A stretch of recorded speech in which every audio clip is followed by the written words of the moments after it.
നാവും പല്ലുമൊക്കെ പുളിച്ചിരിക്കുമായിരുന്നു. അപ്പോൾ പുള്ളി പറഞ്ഞു നമുക്ക് ഈ പുളിപ്പ് മാറ്റാൻ വേണ്ടിയിട്ട് ചോക്ലേറ്റ് ഇച്ചിരി മധുരം ഇടയ്ക്കാവാം അല്ലേ? ഇടയ്ക്കാവണ്ട, നന്നായിട്ട് ആയിക്കോട്ടെ, എടുത്തു. അപ്പോൾ ഇതെന്ന് വെച്ചിട്ടുണ്ടെങ്കിൽ നമ്മൾ ഉണ്ടാക്കാൻ പോകുന്നത് ചോക്ലേറ്റ് കപ്പാണ്. അപ്പോൾ ഇതിൻ്റെ ഇൻഗ്രീഡിയൻസ് എന്താ വെച്ചിട്ടുണ്ടെങ്കിൽ ഇത് ഈ നാളികേരം പിന്നെ ഉണക്കിയിട്ടുള്ള അതിൻ്റെ സ്റ്റഫ്ഡ് ആയിട്ടുള്ള ഇതാണ്.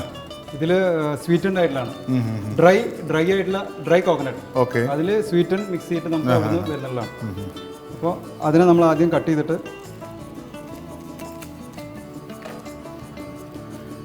നിങ്ങൾ ഉണ്ടാക്കുന്നതാണോ? ഇത് ഞങ്ങൾക്ക് ഇൻഡോറിൽ നിന്ന് വരുന്ന ഇത് വെച്ചിട്ട് ഞങ്ങൾ ഇവിടെ ഫ്രൈ ചെയ്തെടുക്കുന്നതാണ്. പുറത്ത് ഞങ്ങൾ വാങ്ങിക്കാറില്ല. ഇത് ചിപ്സ് എടുത്തിട്ട് നിങ്ങൾ ഫ്രൈ ചെയ്യുന്നതാണ്. എന്തോ ഇല്ല ഇത് ഫ്രൈ ചെയ്യുന്നത്. ഇത് ഞങ്ങൾക്ക് അതിന് ഫ്രൈ ചെയ്യാനുള്ള ഇതുണ്ട്, ഫ്രയറുണ്ട്. ഫ്രയറിൽ വെച്ച് ഞങ്ങളിത് ഫ്രൈ ചെയ്തെടുക്കുന്നതാണ്. ഞാൻ ചോദിക്കുന്നത് ഓയിലല്ലേ ഇത് ഫ്രൈ ചെയ്തത്? ഇത് ഓയിലാണ്. ഏത് ഓയിലാണ് ഉപയോഗിക്കുന്നത്? ഞങ്ങളിവിടെ ഇതാണ് മറ്റേ റിഫൈൻഡ് ആയിട്ടുള്ള ഓയിലാണ്, സൺഫ്ലവറിൻ്റെ റിഫൈൻഡ് ആയിട്ടുള്ള ഓയിലാണ്. അപ്പോൾ നമുക്കിത് ഉണ്ടാക്കുന്നതിലേക്ക് കടക്കാൻ വേണ്ടി ഇനി അതിനുശേഷം നമ്മൾ ഈ ഡ്രൈ ആയിട്ടുള്ള കോക്കനട്ടിനെ ഡ്രൈ കോക്കനട്ടിന് പുറമേ ആയിട്ട് ഇതിൽ ഇതുണ്ട്, മറ്റേ എന്താണ് മുന്തിരിങ്ങ കൂടി കിസ്മിസ് ഉണ്ട്. അപ്പോൾ അതിനെ നമ്മൾ ഇതിലേക്ക് ഇത്തിരീശ് നമ്മളിതിൽ ഫില്ല് ചെയ്യണം ഓരോ ഇത്.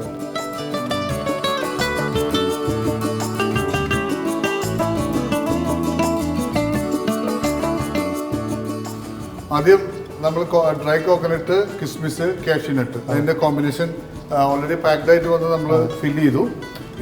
ഇനി നമ്മൾ ഇതിൻ്റെ ചോക്ലേറ്റ് സിറപ്പ് നമ്മൾ കൂടുതൽ വേണ്ട, കുറച്ച് ഒരിത്തിരി ഇതിലേക്ക് ഇങ്ങനെ നമ്മൾ ഒരിത്തിരി ഒഴിച്ചു. ഇനി ഇതിൽ മുകളിൽ നമ്മൾ ഇത് നമ്മൾ ഇതൊരു സ്വീറ്റാണ്. സ്വീറ്റ് ആവശ്യത്തിനല്ലേ? ഒരു പാക്കറ്റ് പൊട്ടിച്ചാൽ 2 എണ്ണത്തിന് ഇടാനുണ്ടാവും. 5 എണ്ണത്തിലേക്ക് ഇടാനുണ്ടാവും. ഇനി നമ്മൾ ഇതിൽ വെച്ചതിന് ശേഷം എല്ലാറ്റിലും കുറച്ച് വീണ്ടും അതെ ചോക്ലേറ്റ് കപ്പാകപ്പ് കഴിക്കാൻ റെഡി ആയിട്ടുണ്ട്. ഇത്രയേ ഉള്ളൂ.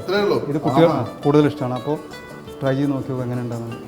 കുട്ടികൾക്കും മുതിർന്നവർക്കും ഒരുപോലെ ഇഷ്ടപ്പെടുന്ന ചോക്ലേറ്റ് ഗപ്പാകപ്പ് അല്ലെങ്കിൽ പാനിപ്പൂരി, ചോക്ലേറ്റ് പാനിപ്പൂരി ഏത് വേണേലും പറയാം.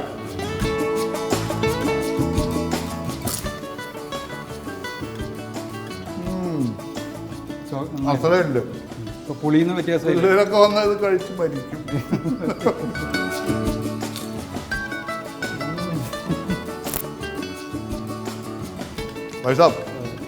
ഇപ്പം മധുരമായി, പുളിയായി, ഇനി കുറച്ച് എരിവാവാൻ പണിങ്ങി. ഓക്കെ, അപ്പോൾ നമുക്കൊരു പണി ചെയ്യാം.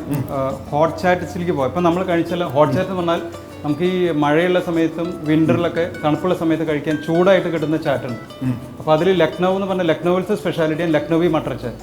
അത് കുറച്ച് സ്പൈസിയാണ്. ഉത്തർപ്രദേശിലേക്ക് പോവാം, ലക്നവി മട്ടർ ചാറ്റ്. അപ്പോൾ ഇതിൽ നമ്മൾ എന്താ ചെയ്യുന്നുണ്ടെങ്കിൽ ഇതിപ്പോൾ ഗ്രീൻ പീസാണ്. ഈ ഗ്രീൻ പീസിനെ നമ്മൾ വേവിച്ചതിന് ശേഷം അരയ്ക്കണം. അരച്ചതിന് ശേഷം ഇതിൽ നമ്മൾ ഗാർലിക് പേസ്റ്റും പിന്നെ ഗ്രീൻ ചട്നി പേസ്റ്റും പിന്നെ ഗ്രേവി മസാല ഇതെല്ലാം കൂടി ചേർത്തിട്ട് നമ്മൾ മിക്സ് ചെയ്തിട്ട് നമ്മൾ ഇതുപോലെ ഒരു ടിക്കി ആക്കും. ഇതുപോലെ കൈയോട് കട്ട്ലറ്റ് ഷേപ്പിൽ ഇങ്ങനെ ഇതുപോലെയുള്ള ടിക്കി ആക്കിയതിന് ശേഷം നമ്മൾ ഇതിനെ എണ്ണ ഇല്ലാതെ നമ്മൾ തവയിൽ ചുട്ടെടുക്കുന്നതാണ്. ഇതിനെ 2 സൈഡിൽ ചുട്ടെടുക്കും. അപ്പോൾ ആദ്യം ഈ പറഞ്ഞ പോലെ തന്നെ നമ്മൾ ഇത് അരച്ച് ഇതെല്ലാം ഇങ്ങനെ ടിക്കി റെഡിയാക്കി വെച്ചു. ഇതിൽ നമ്മൾ ഗ്രീൻ ചട്നി വെച്ചു. ഇത് വളരെ സ്പൈസി ആയിട്ടുള്ളൊരു ഇതാണ്. സ്പൈസി ആണ്. നേരത്തെ ഉണ്ടാക്കിയത് മുഴുവൻ കഴിച്ചു പുള്ളിക്കിട്ടൊരു പണി ഇരിക്കട്ടെ. അങ്ങനെയാണോ? അല്ല അത് ഇനി ഇതിപ്പോൾ ഇമ്ലി ചട്നി ഒഴിച്ചു, പുളിയുടെ ഇത് വെച്ചു. ഇനി തൈരില് ഗ്രീൻ ചട്നി ഒഴിച്ചു, ഇമ്ലി ചട്നി ഒഴിച്ചു. ഇനി ലസ്സി, ഇത് സ്വീറ്റൻ, ഇത് ദഹി നന്നായിട്ട് ദഹിക്കാൻ. അപ്പോൾ ഇനി ഇതിൽ നമ്മൾ സേവ് ജസ്റ്റ് ഡെക്കറേറ്റ് ചെയ്യണം.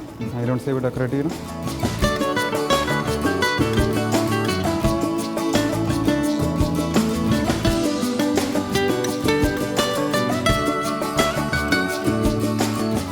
ഇത് കാണുമ്പോൾ സിമ്പിളാണ്, പക്ഷേ ശരിക്കും ഇതിന്റെ പ്രിപ്പറേഷൻ തുടങ്ങുകയാണെങ്കിൽ കുറച്ച് സമയം എടുക്കും.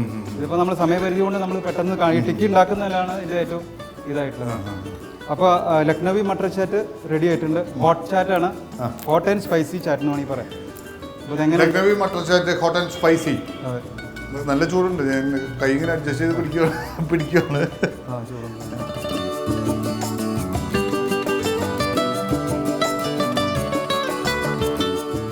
ദോഷം പറയരുതല്ലോ, നല്ല എരിവുണ്ട്. സാറേ നമുക്ക് അഡ്ജസ്റ്റ് ചെയ്യാം.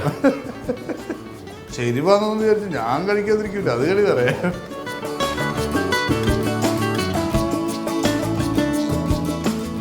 എന്തൊക്കെ പറഞ്ഞാലും എരിഞ്ഞും കൂടി താഴേക്ക് ഇറങ്ങി കഴിയുമ്പോഴേ ഒരു പ്രത്യേക സുഖം.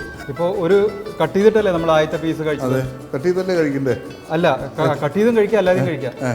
ഒറ്റയ്ക്ക് കഴിക്കാൻ പറ്റുമോ, സാധിക്കുമോ? അതങ്ങനെ ഒറ്റയ്ക്ക് കഴിച്ചാൽ തരും. ഞങ്ങൾ ഇവിടെ ഇതേവരെ കാണിക്കാത്ത ഞങ്ങളുടെ സ്പെഷ്യൽ വെറൈറ്റീസ് ആയിട്ടുള്ള വേറെ കുറച്ച് ഐറ്റംസും കൂടി ഉണ്ട്. 5-8 ഐറ്റംസും കൂടി ഉണ്ട്. അതും നമുക്ക് ട്രൈ ചെയ്യാം. ഇത് കഴിച്ചാൽ ഒറ്റയ്ക്ക് കഴിച്ചാൽ വെല്ലുവിളി ഏറ്റെടുക്കാറുണ്ട്. കാരണം സാധാരണ ഇത് ഇച്ചിരി എരിവായതുകൊണ്ടാണ് വെറുതെ കുറെ ഐറ്റംസും കൂടെ പോകും. ഇല്ല, അല്ല ഇവിടെ കഴിക്കാത്ത കുറെ ഒരു 10 ഐറ്റംസ് ഞങ്ങൾ വേറെ ഉണ്ട്. ഇത് കഴിച്ചാൽ നമ്മൾ കാണിക്കുന്നതായിരിക്കും. ഈ പീസ് അങ്ങനെ തന്നെ കഴിക്കണം എന്നാണ് പുള്ളിയുടെ ഒരു ചലഞ്ച്. നമുക്ക് തൽക്കാലം ആ ചലഞ്ച് ഏറ്റെടുക്കാം അല്ലേ? തീർച്ചയായിട്ടും ഞാൻ കഴിക്കുന്നത് നല്ല എരിവുള്ളതേ. എന്നാലും കുഴപ്പമില്ല, ഇനി കുറച്ച് ഐറ്റംസ് കൂടി തരാമെന്ന് പറഞ്ഞു. അതുകൊണ്ട് ഞാൻ തൽക്കാലം ഇതങ്ങ് അഡ്ജസ്റ്റ് ചെയ്യുകയാണ്.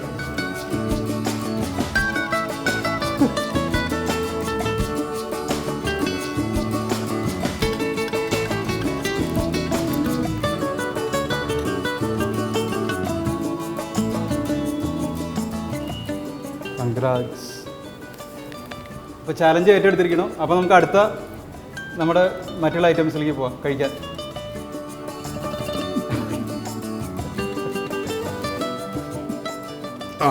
ഇപ്പോൾ ഒരു സീറ്റിംഗ് ആയി. സംഭവം എരിവാണെങ്കിലും അങ്ങ് എരിഞ്ഞിറങ്ങി പോയിട്ടുണ്ട്. വാക്ക് മാറ്റരുത്. സാഹസം കാണിച്ചത് എല്ലാം കഴിക്കേണ്ടതായിട്ട് വരും, അത്രേ ഉള്ളൂ. എല്ലാം അതെനിക്ക് പ്രശ്നമില്ല. അപ്പോൾ എന്തായാലും നമുക്ക് ഇടവേളയ്ക്ക് ശേഷം വീണ്ടും കാണാം.